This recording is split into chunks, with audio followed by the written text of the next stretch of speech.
I was so excited when I crossed into the final state of my trip, and as I followed the old wagon wheel ruts of the famous Oregon Trail, even the excessive heat of Hell's Canyon couldn't stop me from a romp in the hay.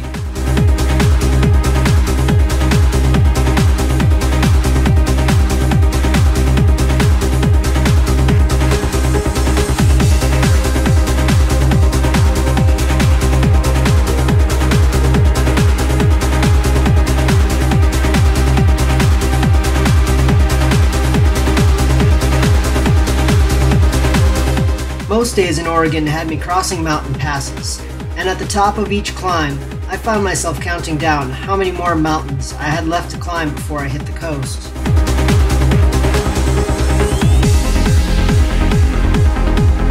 And when I passed other cyclists, even ones going uphill the opposite direction, I still took the opportunity to turn around and climb with them for a short chat, which included a chance encounter with a kind stranger offering us drinks and snacks.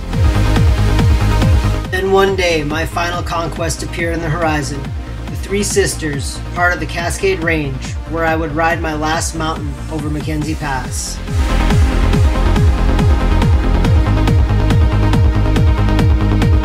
The scenery was absolutely breathtaking, and I was passed over and over and over again by other riders as I took it all in.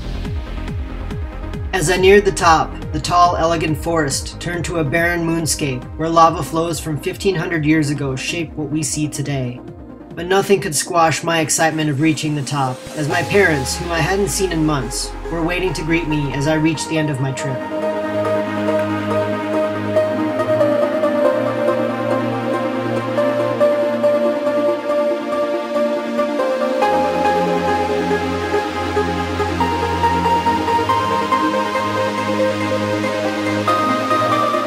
After a quick map study, I determined it looked to be all downhill to the coast from here, and I strapped in for an even more stunning descent.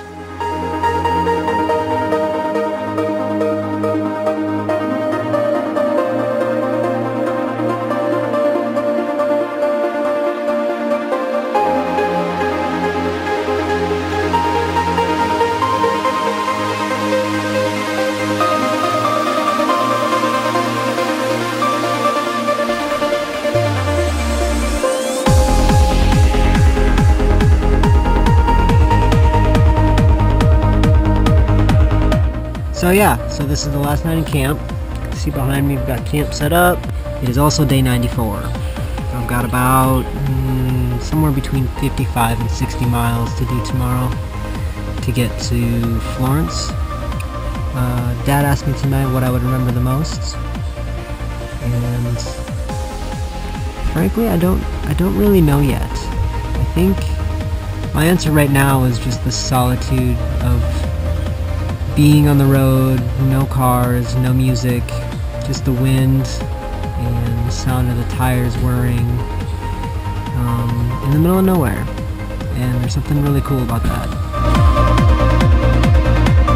I spent the entire last day counting down the mile markers until, finally, I was down to the last mile. I'd finally reached Florence, and before I knew it, I could smell the ocean air. And while I'd run out of road, there was still one more thing I had to do before I could call my trip complete. I had to dip my front tire in the Pacific Ocean. I was finally living the moment that I had dreamt about for over a year. Pushing my bike the last few feet to the water, I felt drained of all the emotions I thought I'd have at this very moment, and was left with nothing but awe and exhaustion.